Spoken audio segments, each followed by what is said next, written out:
अध्यक्ष महाराज, खरं तर सदस्य कमी आहेत तर एखादा गंभीर विषय फार डायल्यूट होऊन जातो. स्वतः मंत्री महोदयांनी मान्य केलं की 50 असे लोक त्या बँकेत घेतले की 6 महिने निवृत्तीला राहिले आणि सिव्हिल सर्जनकडे जाऊन अनफिट सर्टिफिकेट घेतलं. खरं तर हा नियमच बँकेत कसा कुठून आला माहीत नाही. असा नियम नाही तरी घेतलेत. अध्यक्ष महाराज, याच्यातली अडचण काय आहे?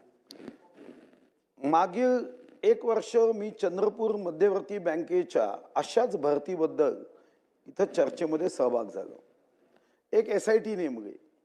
साहेब, ती SIT गोगल गाईपेक्षाही कमी वेगाने त्याचं काम सुरू आहे.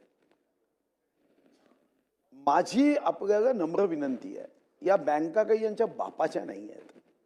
हे काही कुरण नाही आहे. आणि तो स्वर्गीय महमूद सांगून गेला ना, बाप बडा ना भैया, the whole thing is that की भैया सबसे बडा रुपया. याच्याने ह्या केसेस दाबता येत नाही. माझी मंत्री महोदयांना स्पेसिफिक विनंती आहे की परभणी असो, चंद्रपूर असो किंवा या 4 वर्षामध्ये ज्या ज्या बँकांमध्ये भरती झाल्या अवैध, ज्याच्यावर लक्षवेधी तारांकित प्रश्न, विविध आयुधांचा उपयोग केला, एकदा आमदारांची समिती करा. 6 महिन्यात आमदारांच्या समितीचा अहवाल येऊ द्या.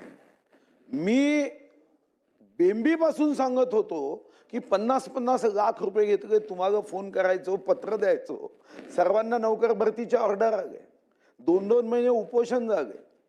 आता तर तुम्ही 25 मध्ये नवीन GR काढलं की याच संस्था केल्या पाहिजे, पण त्या अगोदर GR निघालं, त्याला चॅलेंज झाला.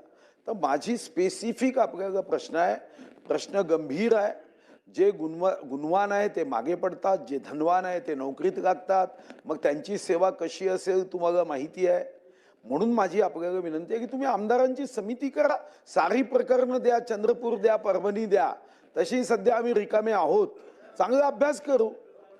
करा आमदारांची समिती करा. भंडाराही आहे, चंद्रपूर आहे. 250 कोटी रुपयाचा तिथं गैरव्यवहार झाला आणि तोच पैसा निवडणुकीत मग आमच्या विरुद्ध वापरला, उभा झाला निवडणुकीत.